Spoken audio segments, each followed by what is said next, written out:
A nossa análise de hoje é sobre uma das maiores mudanças sociais do nosso tempo.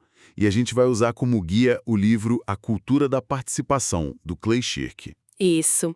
E a premissa é bem simples, mas as consequências são, nossa, gigantescas. Exato. O que acontece quando uma sociedade de repente ganha bilhões de horas de tempo livre? E não só isso, ganha também as ferramentas para usar esse tempo de forma coletiva. É a história, né?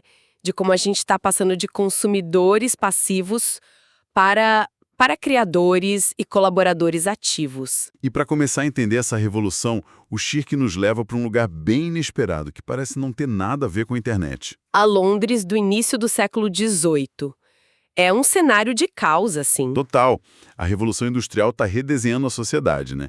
Arrancando as pessoas da vida rural, que era estável, com regras, com comunidades. E jogando todo mundo na desordem das cidades. É um choque cultural, um choque social brutal. E nesse ambiente de desintegração, com as velhas estruturas sociais desmoronando, surge o que o Shirky chama de um lubrificante social. Para amortecer a queda, né? Exatamente. E esse lubrificante era o gin. Ele era barato, era forte, estava em todo lugar. A fonte descreve uma situação que é difícil até de imaginar hoje. É muito forte. Se alguém não tinha dinheiro para comprar um copo, podia comprar um trapo ensopado em gin para chupar. É uma imagem que mostra a profundidade do problema, né? Fortíssima. E o consumo explodiu numa escala cívica, uma verdadeira gin-mania. Era um entorpecimento coletivo. As pessoas bebiam para apagar uma realidade que era insuportável. E o governo tentou intervir, claro. Sim, tentou. O parlamento aprovou umas 8 leis diferentes em 20 anos para tentar proibir ou limitar o consumo. E como era de se esperar, nenhuma funcionou. Nenhuma, porque as pessoas sempre achavam um jeito. O ponto do Shirky é que o gin não era doença. Era o sintoma. Exato. O problema não era o álcool, era a desestruturação da sociedade. A solução de verdade só veio quando a sociedade começou a se reorganizar, a criar novas instituições. Tipo sindicatos, jornais, grupos de ajuda. E isso, novas formas das pessoas se conectarem e encontrarem um propósito. Ok, então o gin foi um sintoma de uma sociedade em transição, uma forma de absorver o choque. E isso nos leva a uma pergunta que está no centro do livro. Qual foi o nosso gin? Exato. Se a gente avançar no tempo para o mundo pós-Segunda Guerra, qual foi... Pois é, o século XX trouxe uma nova transformação. No mundo desenvolvido, a gente teve um aumento sem precedentes em PIB, nível de educação, expectativa de vida. E essa combinação criou um recurso novo, numa escala nunca antes vista. O tempo livre. Um oceano de horas vagas. E o lubrificante social que absorveu a maior parte desse tempo foi, sem dúvida nenhuma, a televisão. A televisão virou a atividade padrão para o tempo livre. E os números que o Shirky apresenta para quantificar isso são de cair o queixo. São assustadores. Só nos Estados Unidos, a população assiste a cerca de 200 bilhões de horas de TV por ano. 200 bilhões! E para colocar isso em perspectiva, o esforço estimado para criar a Wikipédia inteira, sabe? Em todos os idiomas, do zero, foi de mais ou menos 100 milhões de horas. O cálculo é impressionante. É. Significa que o tempo que os americanos gastam vendo TV em um único ano daria para construir 2.000 projetos do tamanho da Wikipédia. E tem um detalhe ainda mais chocante. O dos comerciais, né? Esse mesmo. O Shirky calcula que só o tempo gasto assistindo a comerciais num único fim de semana nos Estados Unidos é mais ou menos o mesmo que o esforço total para criar a Wikipédia inteira. Um fim de semana de comerciais. É um número que a mente nem consegue processar. Mostra o tamanho do recurso que estava sendo, digamos, consumido passivamente. E é esse recurso, esse agregado de tempo livre de uma população educada e conectada, que o Shirky batiza de excedente cognitivo. Um recurso mundial gigantesco que por meio século ficou ali, sendo consumido em frente a uma tela. A mídia era uma rua de mão única, né? Totalmente. As grandes empresas produziam e o resto de nós consumia. Mas a internet e as ferramentas digitais começaram a mudar essa dinâmica. Elas deram às pessoas um jeito não só de consumir, mas também de produzir, de compartilhar e de agir em conjunto. E essa mudança, essa capacidade de fazer coisas pegou muita gente de surpresa. Especialmente quem vinha do velho mundo da mídia. O Schirk conta uma história ótima sobre isso. Ah, da produtora de TV? Essa mesma. Ele conta que, depois de escrever sobre projetos como a Wikipedia, ele foi contatado por uma produtora. Ele explicou para ela como, quando Plutão foi rebaixado a planeta anão, milhares de voluntários editaram um artigo em tempo real. Debatendo cada palavra, cada fonte. Exato. Ele achou que a conversa ia para um lado mais filosófico, sabe? Mas a produtora ficou em silêncio e fez a única pergunta que ocorreu a ela. Onde as pessoas encontram tempo para isso? É a pergunta de quem vive dentro da bolha. E a resposta dele foi brilhante. Ele disse: ninguém que trabalha na indústria da televisão tem o direito de fazer essa pergunta. Você sabe de onde vem o tempo. Demolidor. O tempo vem daquele oceano de 200 bilhões de horas. Isso. A questão nunca foi a falta de tempo. A verdadeira questão é a motivação. Essa é a chave de tudo. Por que as pessoas dedicariam seu tempo livre a projetos complexos, difíceis, sem receber um único centavo? E a resposta está nas motivações intrínsecas, né? Exatamente. São aquelas em que a recompensa é a própria atividade, não um prêmio externo. O livro cita aquele experimento clássico que ilustra isso perfeitamente, o do cubo-soma. Sim, do psicólogo Edward Dicey, nos anos 70. É um experimento muito elegante. Ele dividiu estudantes em 2 grupos e deu a eles um quebra-cabeça, o cubo-soma.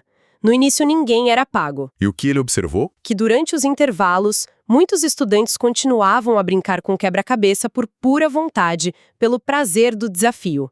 A motivação era interna. Certo. Pago continuou a brincar com o cubo, na mesma proporção. Já o grupo que tinha sido pago perdeu quase todo o interesse. Eles pararam de brincar. Ou seja, o dinheiro não só deixou de ser um incentivo, como ele efetivamente matou a paixão original que eles tinham pelo desafio. Exatamente, a recompensa externa minou a motivação interna.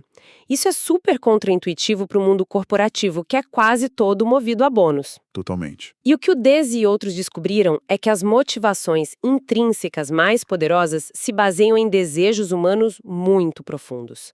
O Schirk destaca 4. Primeiro, um senso de autonomia. O desejo de ter controle sobre o que a gente faz. Isso. Segundo, um senso de competência. O prazer de ser bom em algo. E os outros 2 são de natureza mais social, certo? Sim. O terceiro é a necessidade de conexão ou participação, de pertencer a um grupo. E, por fim, a generosidade. O simples prazer de compartilhar e contribuir. As ferramentas digitais não criaram esses desejos. De jeito nenhum. Eles são parte da nossa psicologia. O que as ferramentas fizeram foi dar a esses desejos uma plataforma para se expressar em uma escala global, sabe? Entendi. E a aplicação desse excedente cognitivo, agora movido por essas motivações, gera um espectro de resultados, que vai do sublime, do civicamente valioso, Até o que parece completamente trivial ou ridículo. E o argumento do Schirk é que a gente precisa entender os 2 extremos para sacar a dimensão da mudança. perfeito. E, por exemplo, o sublime, de altíssimo valor cívico, ele usa a história do Ushaid. Que começa no Quênia, depois daquela eleição violenta de 2008. O governo impôs um blackout de notícias. E a mídia tradicional não conseguia cobrir a violência que explodia em áreas rurais. O país estava às cegas. Exatamente. Aí uma ativista e blogueira, a Ori Okolou, teve uma ideia. Ela escreveu no blog dela que seria incrível ter um jeito de mapear os relatos de violência. E a resposta foi rápida. Quase imediata. 2 programadores viram o post e se ofereceram para ajudar. Em 3 dias, eles criaram uma plataforma online e a batizaram de Ushahid. 3 dias. É impressionante. E como funcionava? Era uma combinação de tecnologia simples e complexa. Qualquer pessoa podia enviar um relato de violência por mensagem de texto. Um grupo de voluntários recebia, verificava a localização e colocava num mapa do Google em tempo real. Nossa! De repente, o país tinha um retrato vivo da crise. Uma análise posterior de Harvard concluiu que o Shahid foi mais rápido e mais abrangente que a mídia tradicional. E se tornou um modelo para o mundo, né? Sim, a plataforma virou código aberto, foi usada para monitorar eleições na Índia, para resgates no Haiti. É o exemplo máximo de valor cívico criado a partir do excedente cognitivo. É fascinante ver o potencial para o bem cívico. Mas o que eu acho genial no argumento do Shirk é que ele também olha para a base, para as coisas que a gente costuma descartar como bobas, e encontra um valor imenso ali. E isso nos leva para o outro extremo do espectro. O Lowcats. Ah, os Lowcats. Sim, o oposto absoluto do Shahid em seriedade. Para quem não sabe, um Lowcat é uma foto de um gato com uma legenda engraçada, com erros de ortografia de propósito. I can has cheeseburger. Esse mesmo.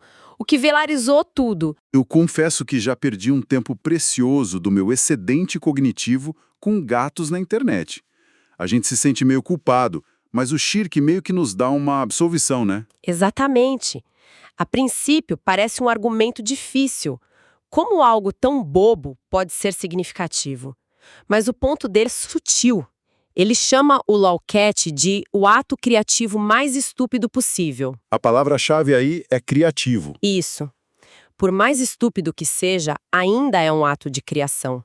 E a mensagem implícita que cada Lowcat carrega é: você também pode brincar disso. A barreira de entrada é zero. Praticamente zero. Você só precisa de um gato e um celular.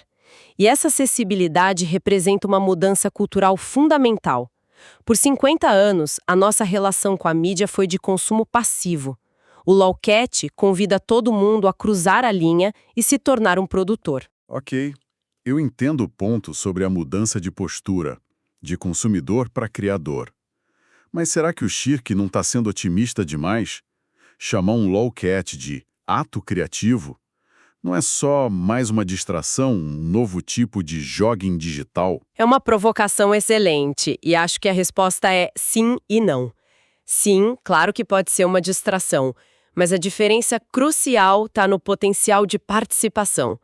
O sofá da era da TV era um beco sem saída. Você assistia e pronto. O Lowcat é um convite. Exato. O ponto não é a qualidade da criação, mas a aquisição de uma nova gramática cultural. Ao fazer e compartilhar algo tão simples, a pessoa aprende os fundamentos da cultura digital. Criar, remixar, compartilhar. É um treinamento para coisas mais complexas. Ninguém começa construindo um Ushahid. Entendi. Então o valor do Ushahid é público, é cívico. O valor do Lowcat é pessoal e comum.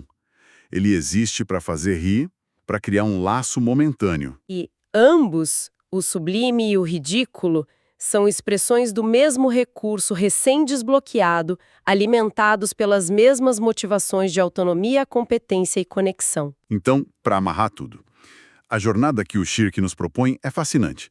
Começamos com a gin-mania em Londres como uma metáfora. Passamos pela era da televisão, nosso gin do século XX, que consumiu um oceano de tempo livre por 50 anos. E chegamos ao despertar desse excedente cognitivo global com as ferramentas digitais. E o motor dessa nova era não é a tecnologia, mas sim essas motivações humanas profundas. A tecnologia não criou nada disso. Ela só removeu os obstáculos. O que nos deixa com um pensamento final. O Shirk argumenta que o valor pessoal, o universo dos Lowcats, é fácil de criar.